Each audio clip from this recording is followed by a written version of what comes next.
Now let's go over the profit and loss. It's starting with section 1. Section 1 is where we track all our expenses. This section is broken into 4 main categories, and at the end of this section, we're gonna total all expenses together. The goal here is simple: know exactly where your money is going. First category, office expenses. These are the fixed tools and systems you use to run your business. Examples included: your coaching programs like the core, your office rent or desk fees, your CRM like Follow Up Boss, your software subscriptions, or your transaction systems. Anything that supports your business operations goes under office expenses. Second category, wages expenses. This is what you pay your people, your assistant, your RP1, your RP2, your admin staff, your marketing support, or anyone on payroll or paid regularly to support your production.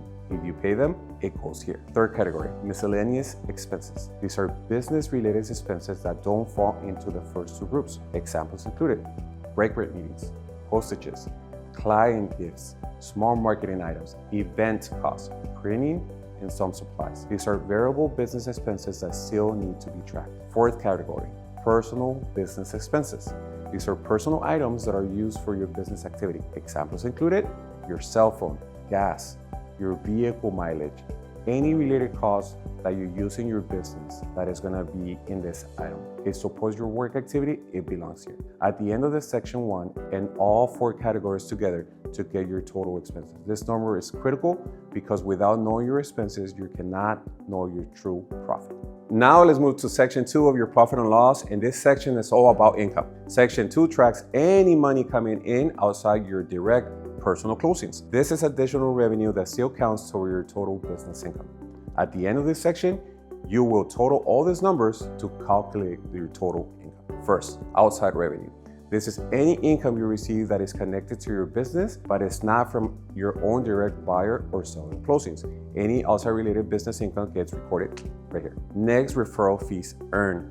This happens when you refer a client to another agent and receive a referral fee. For example, you send a client to another agent in a different area and you receive a 25% referral fee when they close. That income goes right here under this referrals earned. Always record amount you actually receive. Next, transaction fees or TC fees. If you charge a transaction coordinator fee or receive a TC fee from your deals, record that here. That includes per file transaction fees that come back to your business. Next, buyer agent or team splits. If you run a team and you have a buyer's agent close transactions and you receive a split from that closing, that income goes here. Every team split you earn gets tracked in this section. This helps you measure how much revenue is coming from the team production, not just your personal production. At the end of the section 2, add everything together. The total becomes your income total for this section. We try to use section 2 income to offset section 1 expenses. Now let's go to section 3 of your profit and loss, and this section is your personal revenue. This is where you record the income from your own closed transactions. All these numbers come directly from your pay log. So your pay log and your profit loss must always match. First, record your total personal revenue from your closed transaction. This is the net commission you earn after split from every deal you personally close. Pull that total directly from your pay log from the selected time period, monthly or year to date. Next, record your number of units closed. This is how many transactions you personally closed during that same period. Listing and buyer size both count as long as they close. Now, we calculate revenue per unit. Take your total personal revenue and divide it by the number of units you close. This gives you your average revenue per closing. This is the key performance number because it tells you how much each deal is worth to your business on average. At the bottom of this section, you will see total personal revenue clearly summarized. So now let's go to section 4 of your profit and loss. And this is where we calculate your net income. This section brings everything together, your income and your expenses, so you can see what you actually keep. First, we take the totals from section 2 and section 3. Section 2 is your additional and outside income. Section 3 is your personal closing revenue. We add those totals together. That gives us your total gross income. Next, we subtract your section 1 expenses. Remember, section 1 includes office expenses, wages, payroll, miscellaneous business expenses, personal expenses. When we subtract all expenses from your total gross income, we get your taxable income. This is a number that your business actually made before taxes. Now, we plan for taxes, and yes, we pay Uncle Sam. We set aside 25% of taxable income for taxes. This is not optional. Thinking this is disciplined planning. After subtracting the 25% tax reserve, what remains is your after-tax income. This is your real net income, what you actually keep. And that's the number that tells you how your business is truly performing. Now let's finish with the profit and loss with the bottom section. This is your cash and tax view.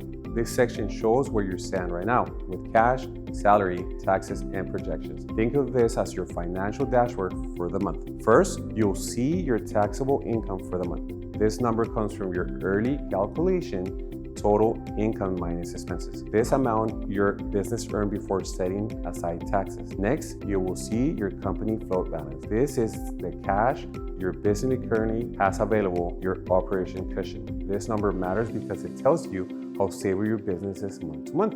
Next, your owner salary. This is what you pay yourself this month. No distributions, not random draws, but your planned consistent salary from your business. We track it so we separate business performance from personal spending. Next, your tax balance. If you have not yet paid your taxes from the month or quarter, this section shows what is still owed. This keeps you from being surprised later. No guessing, no scrambling, just plan reserves. Next, cost to acquire per unit.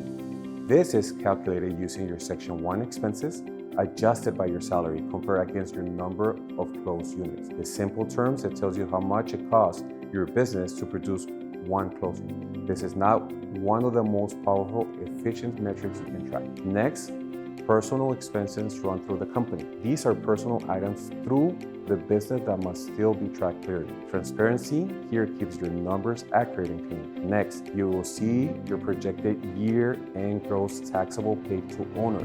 This projects forward based on your current pace.